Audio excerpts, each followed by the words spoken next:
साल 1970 और 1980 के दशक में राजेश खन्ना बॉलीवुड में सफलता के नौवें आसमान पर थे। आनंद, कटी पतंग, हाथी मेरे साथी और रखवाला जैसी फिल्में बॉक्स ऑफिस पर बड़ी हिट रहीं, जिससे उन्हें भारतीय सिनेमा के पहले सच्चे सुपरस्टार के रूप में स्थापित कर दिया था।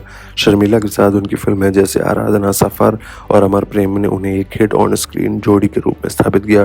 दोनों की लव केमिस्ट्री को फैंस बेहद पसंद करते थे और आज भी वो फिल्में देखी जाती हैं। हालांकि बढ़ते स्टारडम के साथ राजेश खन्ना का शेड्यूल टाइट हो गया और टैगोर को कभी-कभी इसका खामियाजा भुगतना पड़ा। इसलिए शर्मिला ने काका के साथ फिल्में करनी कम कर दी थी। हिंदुस्तान टाइम्स की रिपोर्ट के अनुसार Audible audio book Rajesh Khanna एक तना सितारा में शर्मिला ने खुलासा किया कि काका अपने को-स्टार्स को तमाम तरह के बड़े उपहार देते थे। एक्ट्रेस का कहना है कि काका एक ऐसे उदारवादी व्यवहार से कभी-कभी उनके रिश्तों में तनाव या खटास आ जाती थी, क्योंकि वो बदले में उनसे चीज़ों की अपेक्षा करते थे। ऐसे में हम कह सकते हैं कि राजेश खन्ना भारतीय सिनेमा के पहले सुपरस्टार थे जिनके अपने फ़ायदे और नुकसान थे।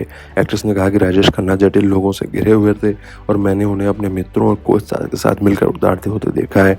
उन पर कीमत उपहार बरसाते हुए भी देखा है। कभी-कभी तो वो उनके लिए एक घर भी खरीद देते थे। उन्होंने तुरंत ये भी बताया था कि बाद में इससे क्या समस्याएँ पैदा हुईं। टैगोर ने समझाया कि लेकिन बदले में वो कुछ ज़्यादा ही उम्मीद रखते थे, जिससे संबंधों में तनाव आ जाता था। उसी ऑडियो बुक में ये स्वीकार करते हुए जब उन्होंने खन्ना के साथ कम फिल्में की तो उन्होंने राहत क्यों मिली ये भी बताया। शर्मिला टैगोर ने याद किया कि शेड्यूल पर रहना असंभव था, क्योंकि राजेश खन्ना सुबह 9 बजे की शिफ्ट के लिए दोपहर से पहले कभी नहीं आते थे, जिससे दिन का काम पूरा करने में देरी होती थी। ऐसे में पूरी यूनिट शेड्यूल को पूरा करने के लिए उन पर ओवरटाइम करने का दबाव बनाती थी। समय के साथ ये उनकी एक दिनचर्या बन गई और खन्ना से जुड़ी कई चल रही परियोजनाओं के साथ टैगोर अक्सर खुद को मुश्किल स्थिति में पाती थी।